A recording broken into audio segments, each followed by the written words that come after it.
السلام عليكم ورحمة الله وبركاته. قلت لك قبل كده إن الموسم السنة دي في دوري روشن السعودي أو البطولات السعودية أقوى من الموسم اللي فات. الموسم اللي فات كان قوي جدا جدا.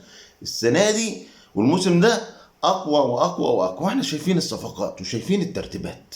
شغل كبير جدا في القادسية وفي نادي الاتحاد وفي الشباب وفي التعاون، شغل على أعلى مستوى وصفقات عالية جدا. حتى في الدوري الثاني يعني نيوم عامل صفقات واخد نجوم. النهارده احنا بنتكلم الهلال هيستمر بنفس مستوى الموسم اللي فات ولا لا؟ والمطلوب ان الهلال يبقى اقوى من الموسم اللي فات، والمطلوب ان جيسوس يبقى عنده فكر افضل او مغاير او متطور عن الموسم اللي فات، لانك كمدرب اتحفظ جمل كتير منك ولازم يبقى عندك الجديد.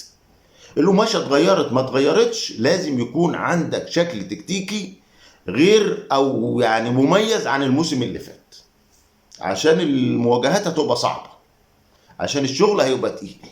استمر ميشيل ديلجادو ولا مش هيستمر؟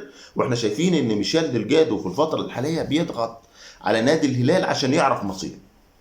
ليه؟ لان هو كده كده موجود في القايمة بتاعة كاس السوبر. طيب هيلعب ولا مش هيلعب؟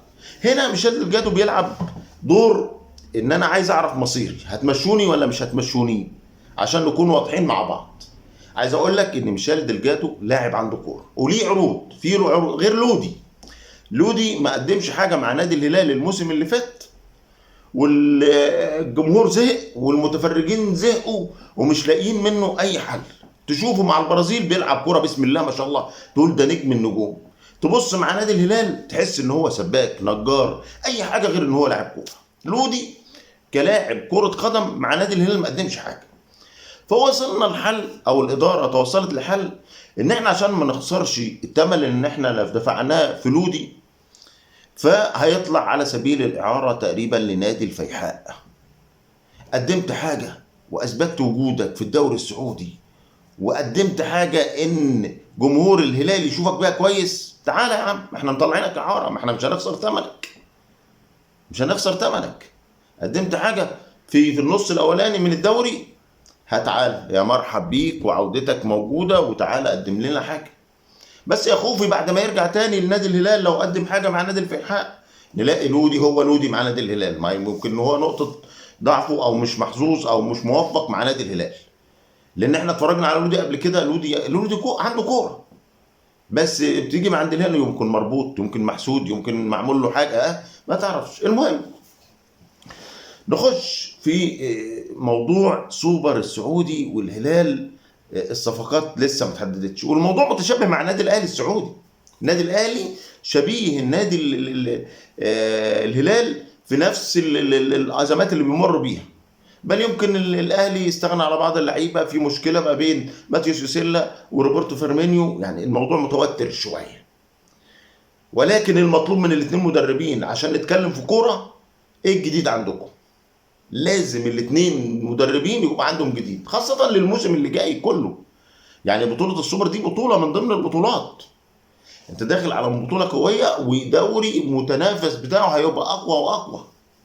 انا بقول لك اهو الدوري السعودي السنة دي يعني عشان احنا شايفين الصفقات وشايفين اللي بيحصل، لكن انت هتيجي تلعب لي على سطر وسطر لا، وهيبقى عندك فكرك بتاع الموسم اللي فات.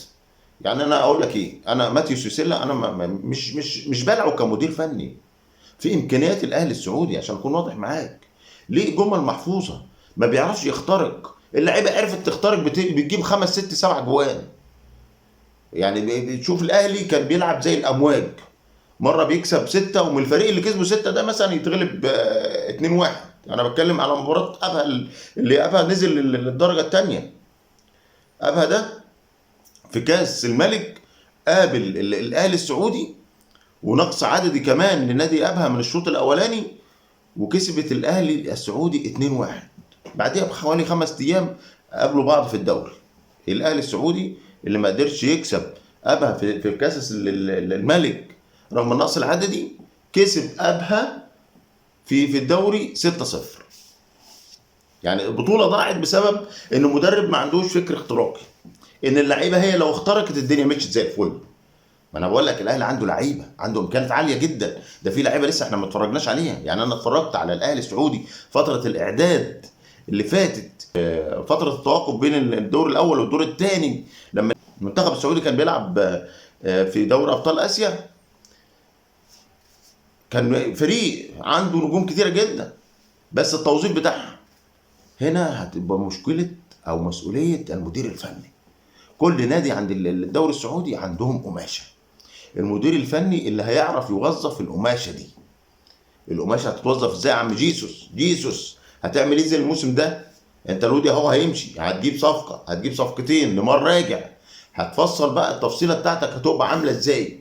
هيبقى عندك شكل هجومي واضح وصريح وغامض كمان في نفس الوقت. انا كنت مستمتع بنادي الهلال الموسم اللي فات ليه يا جماعه؟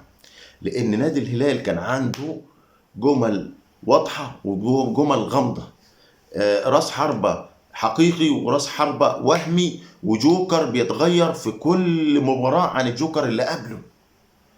يعني مالكم في وقت من الاوقات كان بيلعب راس حربه خفي، وهو راس الحربه الحقيقي، ومتروفيتش بيلعب بالشكل الوهمي اللي هو انا ظاهر ان انا راس حربه للعيبه كلها والمدربين وممسوك وكل الامكانيات ممسوكه، وسالم الدوسري نفس الحكايه، ومالكم بيجي من الخلف مش ممسوك خالص هو اللي بيسجل الاهداف.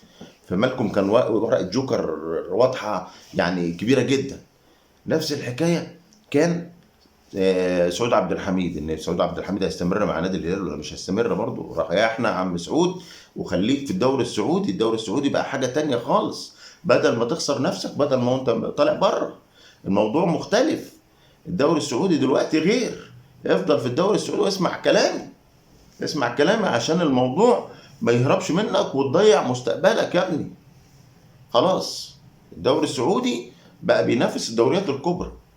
فسعود عبد الحميد كان من اللعيبه الجوكر اللي بيلعب بيهم جيسوس، وده كان عاجبني في جيسوس، ان سعود عبد الحميد رغم ان هو بيلعب باك مره تلاقيه جناح في النص بيخترق وتلاقيه راس حرب حط جوان حلمة. وميشيل دلجادو في فتره من الفترات كان هو الجوكر، سالم الدوسري في فتره من الفترات كان هو اللاعب الجوكر، روبن نيفيز كان بيغير الدنيا كلها. هل انا عايز تطور على التطور مع جيسوس مع القوه اللي حاصله في الدوري السعودي السنه دي؟ الدوري السعودي السنه دي يعني النهارده القادسيه عمل صفقات 10 صفقات لعيبه تقيله، لعيبه تحس ان النهارده نادي القادسيه داخل ياخد كاس العالم للانديه. نادي الاتحاد خلاص، نادي الاتحاد بالشكل اللي انت شايفه والنظام اللي شايفه في نادي الاتحاد غير السنه اللي فاتت، اقوى بكتير، اقوى بكتير. انا مش بقول لك خلي بالك من النصر السعودي، النصر السعودي انا من وجهه نظري السنه دي هيبقى اقل من الموسم اللي فات، رغم ان هو ممكن ياخد كاس الملك. منافسه طويله يعني بين الاربع انديه، ولكن ان انا الصفقات والشغل اللي معمول وان كريستيانو رونالدو هيفضل اساسي في نادي النصر السعودي هيقل من مستوى النصر السعودي، وهيحتم ان حته ان النصر السعودي ياخد بطوله الدوري بالذات. الدوري دي بيبقى شيء صعب. اللعيبه بتغير، اللعيبه بتشوف ان لاعب هو نجم، مش هنختلف في حاجه، ولكن هياخد هو كل الصيت الاول والصوره الاولى وكل مجهود اللعيبه هيروح له. فدي بتعمل حساسيه عند اللعيبه، ودي انا شفتها الموسم اللي فات، ودي كان سبب مهم جدا من خساره النصر السعودي البطولات.